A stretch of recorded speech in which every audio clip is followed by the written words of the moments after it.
been more than 5 years. More than 5 years. You can say around 5 years. Oh, that was a long time. Yes. And so, how long have you been a teacher?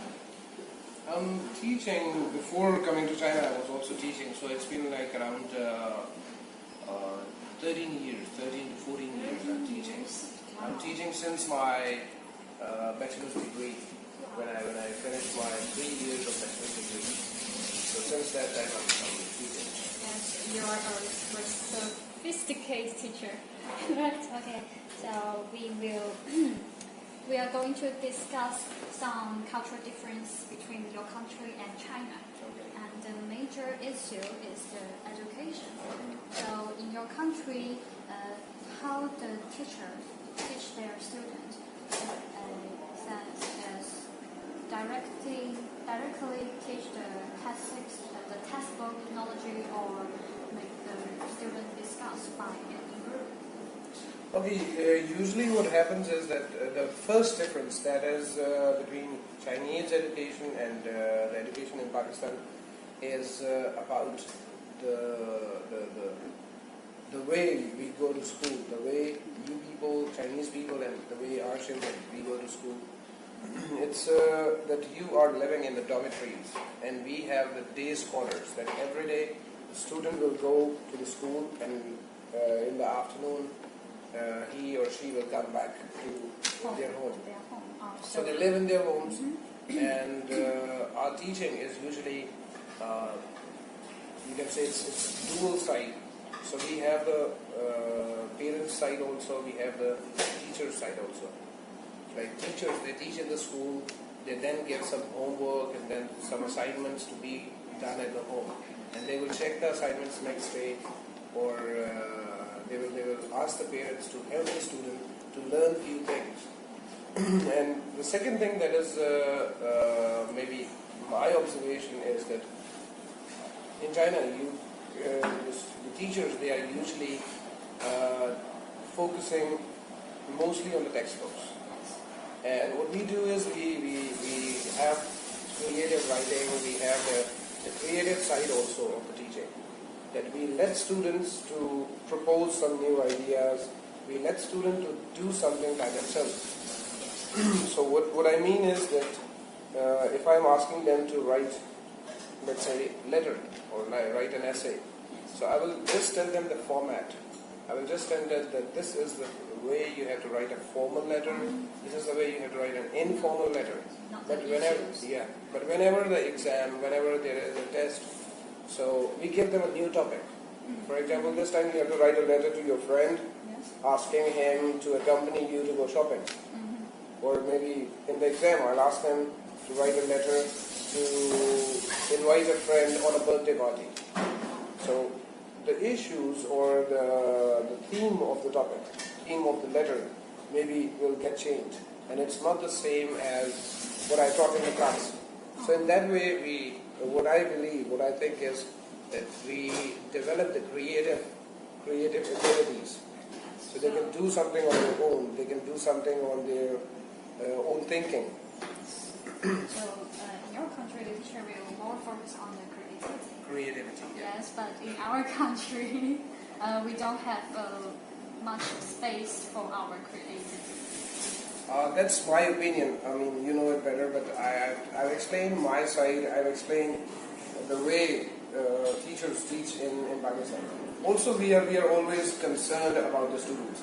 It's like in my class in Pakistan, though I teach in university in Pakistan also, but even at the young level, at the primary, at the middle school level, we never allow the students to play phones, to play with the computers. And even if someone is doing that, I will stop him or her. Why you are not listening to me? I feel so ashamed because I will play my phone during the class. Okay, so the next question. So what do students do, often do after the class or after school? Usually we don't have the long schools. We start the school at 8 o'clock or maybe 8:30 sometimes. In winter it starts at 8:30 In summers, it starts at 8 o'clock because it's weather.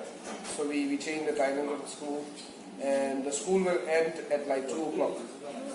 So sometimes the students who are a little weak, they have the remedial classes, they have the extra classes after 2 o'clock. But those students who are normal, average or above average students, they will go back home by 2 o'clock. They will take some rest, and in the evening they have some homework to do, which the teacher has given.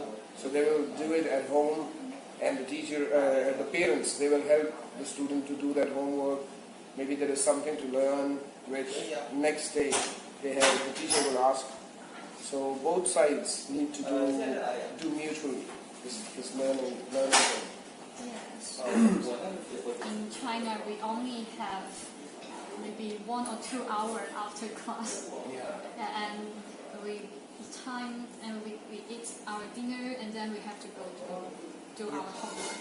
And maybe I'm wrong, but in my opinion, it's not good for the students, especially for the young students. You're not giving them a little time to play, a little time to enjoy, a little time to maybe do whatever they want to do. yes. Like if they want to play the games. I'm not saying that students in our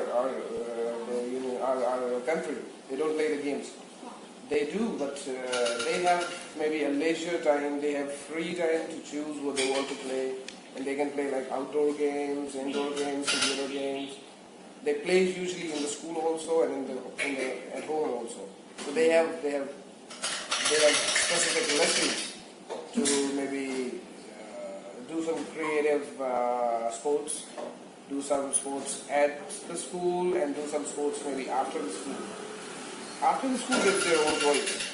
But in the school, there are specific lessons for those games also.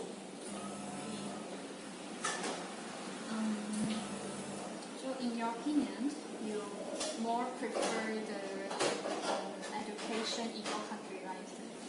It's not about preference. It's about like it's about the mix.